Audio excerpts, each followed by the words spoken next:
एकदम बाबासाहेब कुठार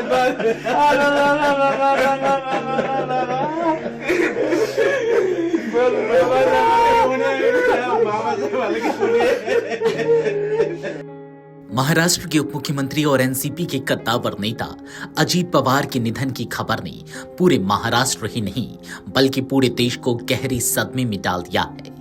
बुधवार सुबह बारामती में लैंडिंग के दौरान उनका चार्टर्ड विमान दुर्घटनाग्रस्त हो गया। इस हादसे में विमान पर सवार सभी लोगों की मौत हो गई। विमान में अजीत पवार समेत कुल 5 लोग मौजूद थे, जिनमें 2 क्रू मेंबर, 1 सुरक्षा अधिकारी और अन्य कर्मचारी शामिल थे। डीजीसीए की शुरुआती रिपोर्ट के अनुसार विमान ने बारामती में इमरजेंसी लैंडिंग की कोशिश की थी। बताया जा रहा है कि लैंडिंग के दौरान विमान असंतुलित हो गया और रनवे के पास जोरदार टक्कर के बाद दुर्घटनाग्रस्त हो गया। टक्कर के तुरंत बाद विमान में भीषण आग लग गई। कुछ ही पलों में विमान धू धू कर जलने लगा और मलबे के बड़े बड़े टुकड़े दूर दूर तक बिखर गए। घटनास्थल से सामने आए वीडियो में जलते हुए विमान के अवशेषों से उठता काला धुआं साफ देखा जा सकता है। राहत और बचाव दल मौके पर पहुंचे, लेकिन आग इतनी भीषण थी कि किसी को बचाया नहीं जा सका। प्रत्यक्षदर्शियों के मुताबिक टक्कर की आवाज कई किलोमीटर दूर तक सुनी गई और कुछ ही मिनटों में पूरे इलाके में अफरा तफरी मच गई। जैसे ही अजीत पवार के निधन की खबर फैली, एनसीपी दफ्तरों, पार्टी कार्यकर्ताओं और समर्थकों के बीच मातम पसर गया। पुणे, मुंबई और बारामती में भावुक दृश्य देखने को मिले। कई जगहों पर समर्थक रोते बिलखते नजर आए। कुछ लोग अस्पताल और घटनास्थल की ओर भागे, तो कई समर्थक अपने घरों में टीवी स्क्रीन के सामने ही फूट फूट कर रोते दिखे।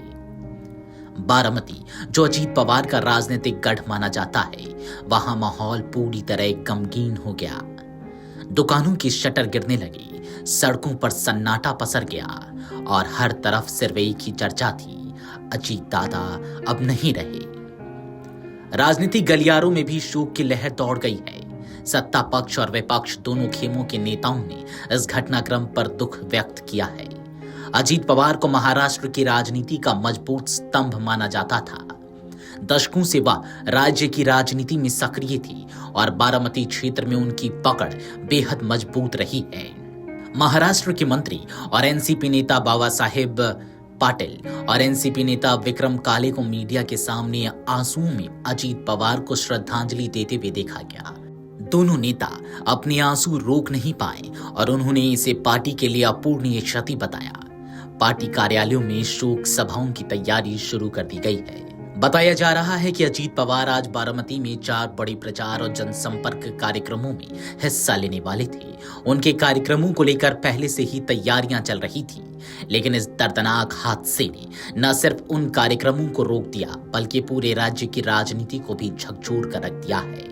अजीत पवार के अचानक चले जाने से महाराष्ट्र की राजनीति में एक बड़ा शून्य पैदा हो गया है। समर्थकों और कार्यकर्ताओं के लिए यह यकीन करना मुश्किल हो रहा है कि जिस नेता को वो दशकों से मैदान में देखते आए, वह अब उनके बीच नहीं है। यह हादसा सिर्फ एक विमान दुर्घटना नहीं, बल्कि महाराष्ट्र की राजनीति के एक युग के अचानक अंत जैसा महसूस हो रहा है। Video desk amarujala.com। अगर आप ये वीडियो YouTube पर देख रहे हैं तो हमारे चैनल को सब्सक्राइब कर बेल आइकन दबाएं और Facebook पर देख रहे हैं तो हमारे पेज को लाइक करें।